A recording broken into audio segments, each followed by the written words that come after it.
All right, so we got the logistics out of the way yesterday, and today we can actually dig in and learn something. So welcome to the second class, which has to do with the 8 themes of APUSH. Now, these 8 themes are the framework for the entire class, and hopefully they bear fruit.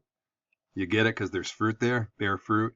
Yeah, that was terrible. So anyway, in terms of the 8 themes, now, what's the point of this? So why would I start class with this? Now, this is a bit egg-heady, I acknowledge, but when we learn stuff, these are the different levels of learning stuff. And throughout this year, there's going to be some kind of basic stuff all the way to this high-functioning creative stuff. We're going to analyze and evaluate, and your test is going to have you do the same thing. And in order to get the college credit, I'm going to ask you to do all of these things. Now, having this thematic framework creates cogency, which is egghead in plain English. This is essentially the glue that holds the story together. And hopefully, when you learn the themes, you see these overarching big ideas and these themes emerging again and again in the story of U.S. history. So anyway, here's an acronym. I know education is full of them, and this acronym is Spacemen, okay? And that Spaceman is doing the dab. I get that. So there it is, Spacemen. So what does each letter stand for? So let's start with S, social structures. And this is going to focus on the how and why systems of social organization develop and change, as well as the impact these systems have on broader society. So I have socioeconomic because it's a simple one. This is a middle-class school. Some of you might wind up in Grosse Pointe or Bloomfield Hills, upper class, and living in those communities. Others of you might lose a step. Some of you might stay the same. And there's social structures outside of economics. There's religious social structures. There's cultural social structures. So we exist in all of history. We exist in these structures.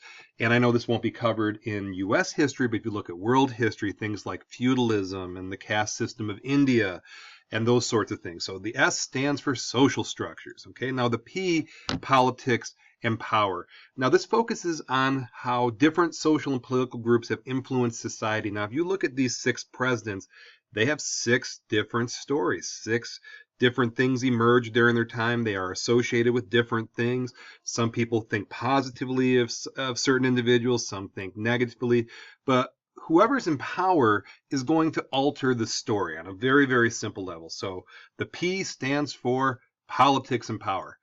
Now, the third theme is America in the world. Now, this focuses on the interactions between nations that affected North American history in the colonial period and on the influence on the U.S. on world affairs. And the U.S. has been involved in world affairs, since 1898. And it has affected the world now. In some aspects, you might say positively, in some you might say negatively.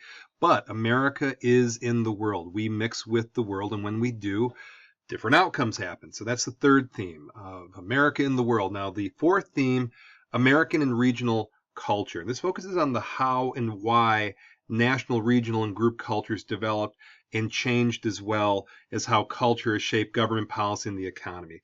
Now, this is related to the political part. Obviously, there's certain portions of the country that tend to be red states or blue states and this kind of thing. And I've been lucky enough to travel throughout the U.S. And I can assure you, if you're less traveled than I am, there are very different cultures in America. You know, you go to Boston, oh, socks are wicked awesome. And then you go to California, it's stoked, everything's stoked. And then the Southern, y'all, ding, ding, ding, ding, ding. It's totally, I mean, there's different foods and different accents and different, different speeds and all this sorts of things. So we are a very, very big country, and there's differences within this country. So that's theme C. Okay. Now E is geography and the environment, okay?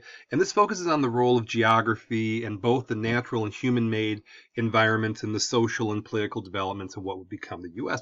In this case, the Hoover Dam. Now, the Hoover Dam is amazing. I've been lucky enough to go there, and the engineering involved and what that did to the West is absolutely unbelievable. Living in Detroit, we live in 4 seasons, a lot of cold and that sort of thing. It affects us, okay? So geography and the environment always affect the human story on a very simple level. Now, the M is migration and settlement. This focuses on why and how the various people who moved to and within the U.S. both adapted to and transformed their new social and physical environments. I took a personal example with this one. This is my grandfather's Ford Motor Company employment record. And you can see he went from Italy to Canada, and then he went from Canada to Detroit to work for Ford Motor Company. I have been to his hometown. It is absolutely beautiful, especially when you compare it to Detroit.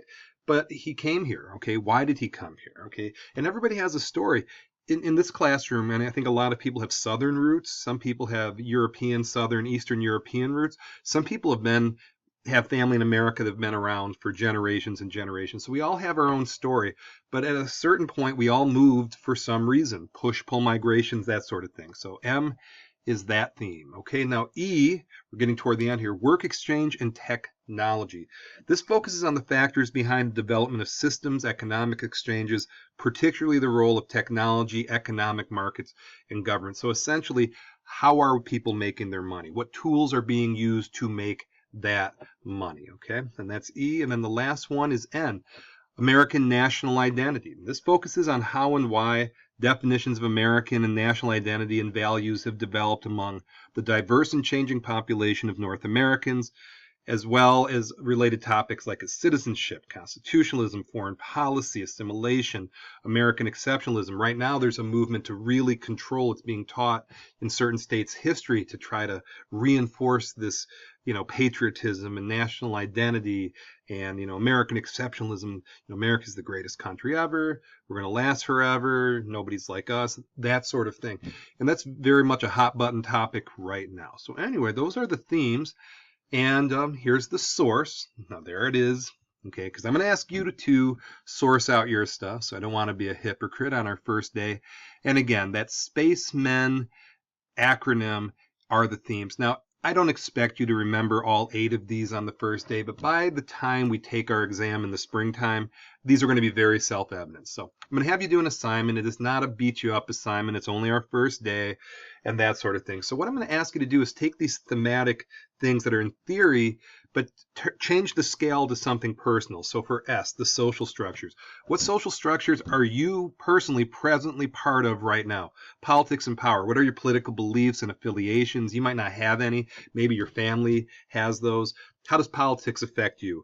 America in your world. In what capacity should America be involved in world affairs? I know that's a big question. Maybe a specific example. For example, America and Israel. America having military troops in Okinawa, Japan, and Germany. America being involved in Ukraine and Russia. There's lots of examples. Just think of one, okay? But think of how America fits into the world story. Now, American regional culture. How would you divide up the U.S. into distinct cultural areas? I know this seems weird, but if you look at the college football divisions, they do a really good job breaking down the areas of this country. So if you're struggling on that one, I know it sounds weird, check out the college football, Big Ten versus SEC and ACC, that sort of thing. Now, in geography and environment, how does living in Detroit affect our lives? I know we're heavier than a lot of places in the world. I know, we have to have lawnmowers and snow blowers, and in my basement, I have winter clothing and I have summer clothing and I switch them out every year. So that one's fairly simple, but again, environment does affect our lives. Migration and settlement. I don't know if you know this or not, but where in the world did your prior generations come from to get to Detroit? Why did they leave? I just showed you my grandfather. He left from Italy to make money because Ford was paying really, really well. Fairly simple story. Now, in terms of work exchange and technology, what jobs and tools are used to put food on your table? On a very simple level, okay? What do you have to do to, survive in terms of your job? And then the last one, describe what you feel America's identity is. Do you feel that, do you have positive feelings toward America, negative feelings, mixed feelings? Where do we fit into the world? That sort of thing, okay?